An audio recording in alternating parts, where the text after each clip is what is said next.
जम्मू कश्मीर के पहलगाम में हुए आतंकी हमले में जान गंवाने वालों के शव परिजनों को सौंप दिए गए हैं। आज उनका अंतिम संस्कार किया जाएगा। इसमें उत्तर प्रदेश, एमपी और छत्तीसगढ़ के मृतक शामिल हैं। कानपुर के शुभम द्विवेदी का शव बुधवार रात लखनऊ लाया गया। आज उनका अंतिम संस्कार होगा।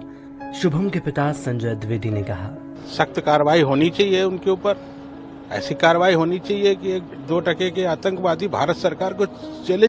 जम्मू कश्मीर के कुलगाम में आतंकियों और सुरक्षा बलों के बीच मुठभेड़ हो रही है। बुधवार शाम को तंगमर्ग इलाके में सुरक्षा बलों ने आतंकियों को घेर लिया। इसके बाद दोनों ओर से फायरिंग शुरू हो गई। सूचना के बाद सेना ने अतिरिक्त सुरक्षा बल मौके पर भेज दिया है। बुधवार सुबह भी बारामूला के उरी सेक्टर में एलओसी के पास आतंकियों ने घुसपैठ की कोशिश की थी। इस दौरान सेना ने 2 आतंकवादियों को मार गिराया था, जिसके पहलगाम में आतंकी हमले के बाद पाकिस्तान को भारत की ओर से जवाबी हमले का खतरा सता रहा है। पाकिस्तानी एयरफोर्स ने पूरी रात खौफ के साए में काटी। सूत्रों के मुताबिक आर्मी चीफ आसिम मुनीर ने मंगलवार शाम तीनों फोर्स के कमांडर्स की बैठक ली। मुनीर को भारत की ओर से पीओके में स्ट्राइक का डर है। इसके चलते 18 फाइटर जेट कराची एयरबेस से भारत से लगती सीमा की ओर एयरफोर्स स्टेशनों पर भेजे गए हैं। ये स्टेशन लाहौर और रावलपिंडी में है। लगभग 740 किलोमीटर लंबी एलओसी पर भी पाकिस्तानी फौज की तैनाती बढ़ाई गई है। गुरुवार सुबह से The Indus Waters Treaty of 1960 will be held in abeyance with immediate effect. Pahalgam आतंकी हमले के बाद भारत ने पाकिस्तान के खिलाफ सख्त कदम उठाए। पीएम की अध्यक्षता में हुई सुरक्षा मामलों की कैबिनेट मीटिंग में सिंधु जल समझौते पर रोक के अलावा और भी कई बड़े फैसले लिए गए। The integrated checkpost Atari will be closed with immediate effect. Pakistani nationals will not be permitted to travel to India under the SAARC visa exemption scheme visas.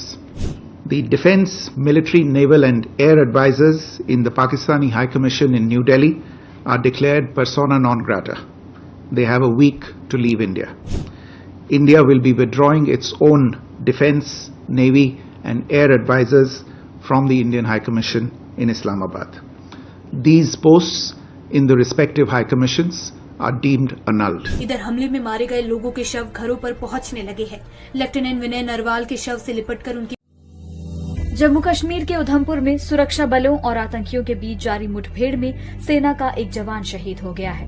गोलीबारी के दौरान घायल हुए 6 पैरा एसएफ के हवलदार झंटू अली शेख की अस्पताल में मौत हो गई। सुरक्षा बलों ने डूडू बसंतगढ़ में कुछ आतंकियों को घेर लिया। 22 अप्रैल को पहलगाम में हुए आतंकी हमले के बाद 24 घंटे में ये लगातार तीसरा एनकाउंटर है। तो वहीं जम्मू कश्मीर में बांदीपुरा पुलिस ने लश्कर तैयबा के 4 ओवरग्राउंड वर्कर्स को गिरफ्तार किया है। पुलिस को जानकारी मिली थी कि ये वर्कर्स पुलिस और गैर स्थानीय लोगों। भारत ने गुरुवार दोपहर आईएनएस सूरत युद्धपोत से मिसाइल की टेस्टिंग की है। टेस्टिंग सफल रही।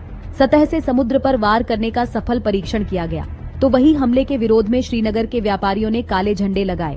पहलगाम आतंकी हमले के विरोध में दिल्ली में पाकिस्तान हाई कमीशन के बाहर लोगों ने प्रदर्शन किया। हाई कमीशन के बाहर से पुलिस ने बैरिकेड्स भी हटा दिए हैं। इधर बिहार में प्रधानमंत्री नरेंद्र मोदी ने पहलगाम में हुए आतंकी हमले को लेकर कहा, जिन्होंने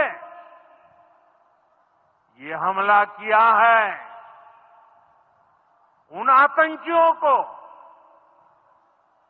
और इस हमले की साजिश रचने वालों को उनकी कल्पना से भी बड़ी सजा मिलेगी। इससे पहले दिल्ली में कांग्रेस की बैठक में पहलगाम में जान गंवाने वालों को श्रद्धांजलि दी गई। वहीं आतंकी हमले के बाद जम्मू